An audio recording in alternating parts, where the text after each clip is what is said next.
সুজি এবং আটা দিয়ে তৈরি এই নাস্তাটি দেখলে আমাদের কিন্তু চিতই পিঠার কথাই মনে আসে। দেখতে চিতই পিঠার মতো হলেও এর টেস্টটা কিন্তু একটু অন্যরকম। খুবই কম তেলে সুজি এবং আটা দিয়ে তৈরি এই নাস্তাটিতে সমস্ত প্রকারের সবজির পুষ্টি গুণাগুণ থাকে, তাই যথেষ্ট হেলদিও হয়ে থাকে। বাচ্চাদের টিফিন বক্সের জন্য হোক অথবা সকালে জলখাবারের জন্য মাত্র 5 মিনিটের মধ্যেই এই রেসিপিটি তৈরি করা হয়ে যায়। আর এই রেসিপিটি খেতে কিন্তু আলাদা রকমভাবে কোনো প্রকারের সবজি তরকারিরও প্রয়োজন পড়ে না। নমস্কার, আমি নীলিমা, আপনারা দেখছেন এনপি টেস্টি ফুড। তো চলুন বন্ধুরা, কথা না বাড়িয়ে সুজি দিয়ে এবং আটা দিয়ে তৈরি চিতই পিঠার মতো দেখতে এই আপ্পের রেসিপিটি দেখে নেওয়া যাক।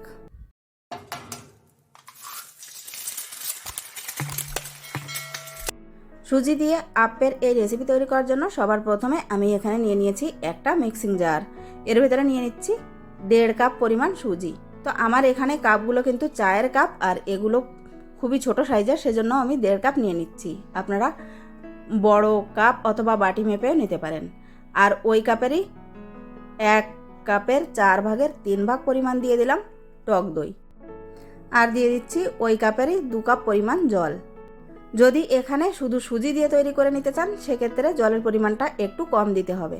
আর এর ভেতরে দিয়েছি স্বাদ মতো লবণ এবং 2টো কাঁচা লঙ্কা দুটোকে আমি একটু মাঝখান থেকে ফাটিয়ে দিয়েছি। এইবার এই সব উপকরণ খুব সুন্দরভাবে একটা ব্লেন্ড করে এর একটা মিশ্রণ তৈরি করে নেব। তো দেখুন বন্ধুরা, মিশ্রণটা তৈরি করা হয়ে গেছে। এরপর আমি একটা বাটির ভেতর এটাকে ঢেলে নিচ্ছি। তো মিশ্রণটা যেহেতু আমি আটাও মিক্স করব সেজন্য একটু পাতলা করেই তৈরি করেছি। এরপর এর ভেতরে দিয়েছি ওই কাপেরই 1 কাপ পরিমাণ আটা। তো সম্পূর্ণ আটাটা আমি একবারে দেব না, একটু অর্ধেকটা পরিমাণ আটা দিয়ে একটু মিলিয়ে নিয়েছি। তারপর বাকি অর্ধেকটা আটা দিয়ে আবারও মিলিয়ে নেব। একবারে দিলে কি হয়, এই আটাটা কিন্তু দলা পেকে থেকে যেতে পারে, সেজন্য দুবার দিয়ে বেশ ভালোভাবে হ্যান্ড উইক্সের সাহায্যে মিলিয়ে নিলাম। এরপর এর ভেতরে দিয়েছি কিছুটা পরিমাণ ক্যাপসিকাম কুচি, দিয়ে দিলাম গাজর কুচি, একটা টমেটো কুচি, বেশ কিছুটা পরিমাণ দিয়ে দিচ্ছি ধনেপাতা কুচি এবং একটা পেঁয়াজ কুচি। এখানে চাইলে কাঁচা লঙ্কা, চিলি ফ্লেক্স অথবা ম্যাগি মশলাও দেওয়া যেতে পারে। তো আমি যেহেতু বাচ্চাদের টিফিনের জন্য এটা তৈরি করছি সেজন্য কোনো প্রকারের মশলাপাতি একটু কমই দিলাম, আর ম্যাগি মশলাটা আমার কাছে ছিল না তাই দিইনি।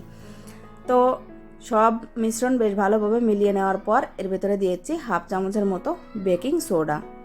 আবারও একবার খুব সুন্দরভাবে এটাকে মিলিয়ে নেব।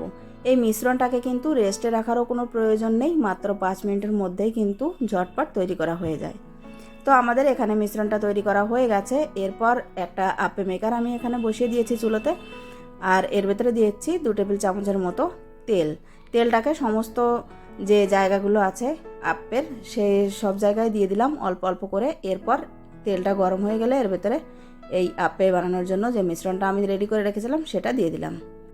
সম্পূর্ণ আপ্পে প্যানে মিশ্রণটা দিয়ে দেওয়ার পর একটা কভার দিয়ে আমি এটাকে ঢেকে দিচ্ছি 2 মিনিটের জন্য।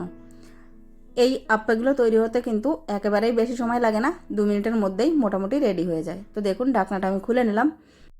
আপ্পেগুলোর উপরের সাইড কিন্তু বেশ একটু কালার চেঞ্জ হয়ে গেছে, আর দেখেই বোঝা যাচ্ছে বেশ ভালোভাবে হয়ে গেছে। এবার এগুলোকে আমি উল্টে দিচ্ছি। সবগুলো আপ্পে উল্টে দেওয়ার পর আবারও কয়েক সেকেন্ডের জন্য ঢাকাটা দিয়ে নেব। বন্ধুরা, আজকের এই রেসিপিটি যদি আপনাদের ভালো লেগে থাকে অবশ্যই একটা লাইক করার অনুরোধ রইল। আপনাদের করা একটা লাইক আমাকে নেক্সট ভিডিও তৈরি করার জন্য অনেক বেশি মোটিভেট করে। আর আজকের এই রেসিপিটি যদি আপনারা ইউটিউব থেকে দেখে থাকেন তাহলে চ্যানেলটিকে সাবস্ক্রাইব, এবং যদি ফেসবুক থেকে দেখে থাকেন তাহলে পেজটিকে ফলো করে নেওয়ার অনুরোধ রইল। আর যারা অলরেডি সাবস্ক্রাইব করে দিয়েছেন তাদেরকে জানাই অসংখ্য ধন্যবাদ। এভাবেই আমার পাশে থাকবেন। তো দেখুন বন্ধুরা, প্রথম ব্যাচের আপ্পেগুলো কিন্তু আমার বেশ ভালোভাবে এপিট ওপিট সেঁকে নেওয়া হয়ে গেছে। এই একইভাবে দ্বিতীয় ব্যাচের আপ্পেগুলো রেডি করে নেব।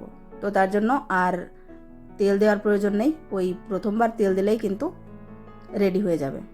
তো সম্পূর্ণ প্যানের ভেতর ব্যাটারটা দিয়ে দেওয়ার পর আবারও ঢাকা চাপা দিয়ে দিচ্ছি 2 মিনিটের জন্য। তারপর ঢাকাটা খুলে আপ্পেগুলোকে উল্টে দেব। তারপর আবারও মিনিটখানেকের জন্য ঢাকা চাপা দিয়ে তারপর নামিয়ে নেব। এই আপ্পেগুলো খেতে কিন্তু আলাদা করে কোনো সবজির প্রয়োজন হয় না, আর সাধারণত আমরা এভাবে চিতই পিঠা তৈরি করে থাকি। তো এর ভেতরে যেহেতু সমস্ত সবজি দেওয়া আছে তাই এর সমস্ত পুষ্টি গুণাগুণ বেশ ভালোভাবেই কিন্তু পাওয়া যায়। এটা খাওয়ার জন্য শুধুমাত্র টমেটো সস দিয়েও খাওয়া যেতে পারে, অথবা কোনো কিছু ছাড়াই এমনিও খাওয়া যেতে পারে। ঝটপট সকালে জলখাবারের জন্য এই রেসিপিটি তৈরি করে নেওয়া যেতে পারে, অথবা বাচ্চাদের টিফিনের জন্যও কিন্তু এই রেসিপিটা দেওয়া যেতে পারে। খুবই কম তেলে তৈরি হওয়ার কারণে এটা বেশ স্বাস্থ্যকরও বটে।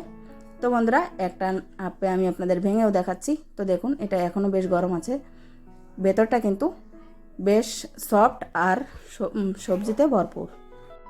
হাতে সময় কম থাকলে আপনারাও বাড়িতে একবার এভাবে তৈরি করে দেখতে পারেন। শুধুমাত্র সুজি দিয়েও এটা তৈরি করা যেতে পারে, অথবা সুজি আর আটা মিশিয়েও তৈরি করা যেতে পারে।